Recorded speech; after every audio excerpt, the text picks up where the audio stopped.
পুকুরে শুভেচ্ছা রইল। দেখো আজকে এই মাছটা রান্না করব। আমাদের পুকুরের মাছ কি কি লাগছে দেখাচ্ছি। পেঁয়াজ কুচি, কাঁচা লঙ্কা কেটে নিয়েছি, আর ফোড়ন হিসেবে শুকনো লঙ্কা আর সাদা জিরে আছে, আর ডাটা আলু দিয়ে করব। এভাবে আমি কেটে ধুয়ে ঝরাতে রেখেছিলাম। তারপরে দেখো সব পুরো রেসিপিটা দেখো, নাহলে বুঝতে পারবে না। খুব টেস্টি।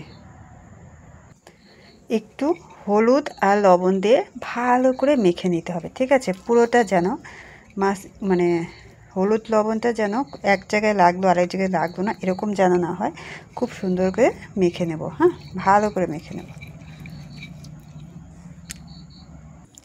দেখো মাখা কিন্তু একদম কমপ্লিট। এবার একটা কড়াই বসিয়েছি, এখানে আমি তেল দিয়ে দেব। কড়াইটা গরম হয়ে গেছে, এবার আমি একটু তেল দিয়ে দিলাম, ঠিক আছে? তেলটা গরম হয়ে গেলে আমি মাছটা এক করে ভেজে নেব। এভাবে কখনো খেয়েছো কিনা জানি না, ডাটা আলু দিয়ে যদি পাতলা ঝোল করা যায় তাহলে গরম গরম ভাতের সাথে কিন্তু জমে ক্ষীর, ঠিক আছে? মাছটা একটু ভালো করে ভেজে নিতে হবে। অবশ্যই প্রথমে হিটটা কম রাখতে হবে। মাছ তোমাদের কাটা বাছা কিচ্ছু দেখায়নি, জাস্ট ধুয়ে আমি রান্নাটা দেখাচ্ছি, তাই ধৈর্য সহকারে একটু দেখো। একদম স্কিপ করবে না, তাহলে কিন্তু বুঝতে পারবে না, ঠিক আছে? কীভাবে করছি তোমরা অবশ্যই এইভাবে খেয়ে থাকবে, কারণ বিভিন্নভাবে খাওয়া যায়, কিন্তু ডাটা আলু দিয়ে এভাবে যদি করো তাহলে কিন্তু খুব সুন্দর টেস্টি হয়। ভালো লাগলে লাইক কমেন্ট একটু বন্ধুদের সাথে শেয়ার করে দেবে, ঠিক আছে? আর ফলো দিয়ে রাখবে।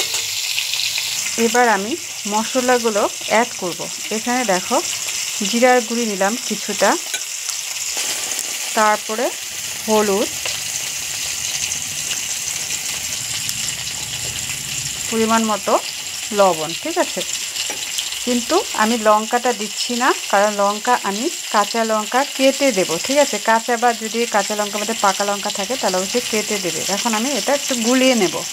ইচ্ছে করলে তোমরা লঙ্কা বেটেও দিতে পারো। না, আমি বেটে দিচ্ছি না আজকে, আমি আজকে লঙ্কাটা কেটেই করবো। এইভাবেও কিন্তু হেভি টেস্টি হয়। দেখো আমার কিন্তু মশলাটা কিন্তু রেডি হয়ে গেল। মাছ ভাজা কমপ্লিট, এবার আমি নামিয়ে নেব। এই যে দেখো আমি নামিয়ে নিচ্ছি। দেখো নামিয়ে নিলাম। হ্যাঁ, এবার কড়াইতে কিছুটা তেল আছে, তার মধ্যে আমি পরিমাণ মতো আর কিছুটা তেল অ্যাড করলাম। তারপর একটা লঙ্কা, আমি শুকনো লঙ্কা ফোড়ন হিসেবে দিচ্ছি। এবার গুঁটো সাদা জিরে দিয়ে দিচ্ছি। বাদামি কালার হয়ে আসলে, একটু ভাজা ভাজা হলে, লালচে হলে পেঁয়াজ কুচি, কাঁচা দেখো ভাজা ভাজা হয়ে গেছে। এবার পেঁয়াজ কুচি আর যে লঙ্কা কেটে রেখেছি কাঁচা লঙ্কা, তোমরা ইচ্ছে করলে শুকনো লঙ্কার গুঁড়ো দিতে পারো বা বেটেও দিতে পারো। আমি আজকে কেটেই করব। ডাটা আলু দিয়ে হেভি টেস্টি হয়। কালারের আমার দরকার নেই, টেস্ট দিয়ে কথা, ঠিক আছে?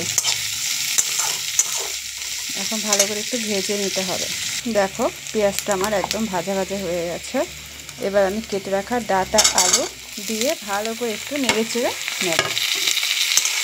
কষানোটাই হচ্ছে মেন, রান্নার মেন হচ্ছে খুব ভালো করে কষাতে হবে। যেহেতু আমি মশলার গ্রেভিটা তৈরি করে রেখেছি লবণ হলুদ মশলা দিয়ে, তাই এখানে শুধু জাস্ট আমি একটু হলুদ দেবো, আর কিচ্ছু দেবো না।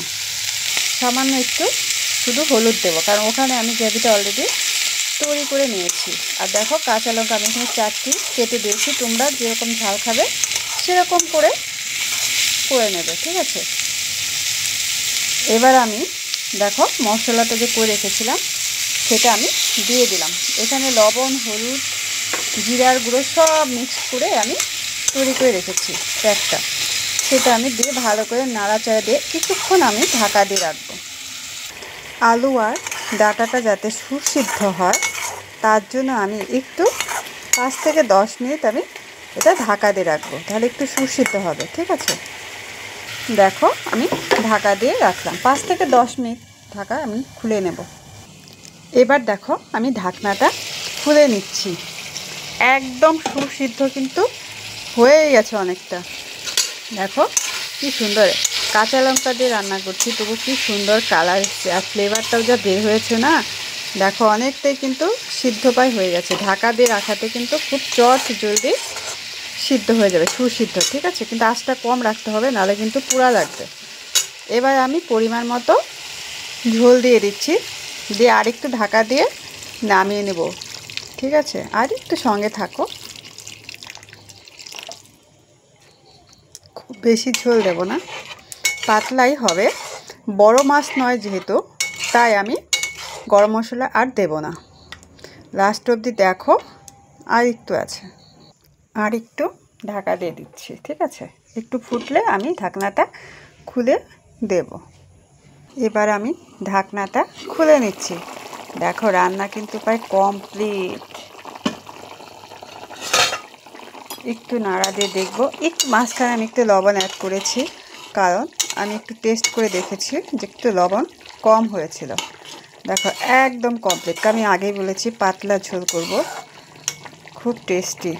লাস্টে একটু গার্নিশ করব, দেখো কি দিয়ে। এবার ভেজে রাখা মাছগুলো দিয়ে দেব। ঠিক আছে, দেখো মাছগুলো দিয়ে একটু নেড়ে তারপরে আমি উপরে একটু ধনেপাতা কুচি ছড়িয়ে দেব। হেভি টেস্টি, কিন্তু তোমরা অবশ্যই করবে। আর কেমন লাগলো পুরো ভিডিওটা কমেন্টসে জানাতে কিন্তু ভুলো না। আরও সুন্দর সুন্দর অনেক ভিডিও নিয়ে আমি চলে আসব। এবার হেভি টেস্টি করার জন্য আমি একটু সামান্য ধনেপাতা গার্নিশ করছি। শীতের দিনে ধনেপাতা দিয়ে পাতলা মাছের ঝোল আর গরম গরম ভাত, জমে ক্ষীর দিয়ে এবার আমি নামিয়ে নেব। আমার রেসিপি কিন্তু কমপ্লিট। পুরোটা দেখার জন্য তোমাদের অনেক অনেক ধন্যবাদ।